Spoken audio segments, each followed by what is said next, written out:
చట్ట ప్రకారమే అన్ని జరుగుతాయి. ఏ దానికైనా కమిటీ చేసినా ఆ కమిటీ రిపోర్ట్ ప్రకారం నిర్ణయాలు జరుగుతాయి తప్ప రాజకీయంగా మేము ఎవరిని కూడా కక్ష సాధింపు చర్యలకు మేము పోమని మున్నే చెప్పినాం. అదే మాట మీద పక్క రాష్ట్రాల్లో చూస్తున్నారు మీరు, రోజు నలుగురు అరెస్ట్ అవుతున్నారు. మాజీ మంత్రులు, ఎంపీలు, ప్రజెంట్ ఎమ్మెల్యేలు. ఇక్కడ కూడా అరెస్ట్ అయిందా కానీ 20 నెలల్లో అన్ని ఎంక్వైరీ కమిటీలు వేసినాం. ఒక్కొక్క కమిటీ రిపోర్ట్ వస్తుంది.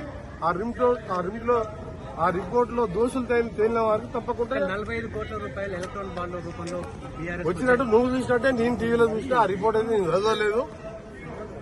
అలా వచ్చిందంటే చట్టం తరఫైన తను చేసుకుంటుంది. అంటే ఎవరి జోక్యం లేదు, ముఖ్యమంత్రి జోక్యం లేదు, కోమటిరెడ్డి వెంకరెడ్డి జోక్యం లేదు. చట్టం తన పని తాను చేసుకుంటూ పోతుంది. అలా విదేశాలకు కేబినెట్ అనుమతి లేకుండా ఇచ్చి మళ్ళా ఎలక్ట్రానిక్ బాండ్ల వాళ్ళ పార్టీకి వచ్చినట్టు బ్యాంక్ రిపోర్ట్ ఉన్న తర్వాత నువ్వు నేను చెప్పిన ఆగుతుందా? ఆగేదా అది? అందుకనే దీనిలో మా జోక్యం లేదు. చట్ట ప్రకారమే చర్యలు చేపడతాం. ఎంతటి వారైనా సరే కాళేశ్వరంలో గాని, ఈ కార్ రేసింగ్ లో గాని, ధరణిలో గాని ఎట్టి పరిస్థితుల్లో కూడా దోసుకున్న సొమ్మంతా కక్కేయాలి. మళ్ళీ దోసుకున్న సొమ్మంతా కూడా రికవరీ చేసి మళ్ళా పేదల కార్యక్రమాలు చేయాలన్నదే మా లక్ష్యం.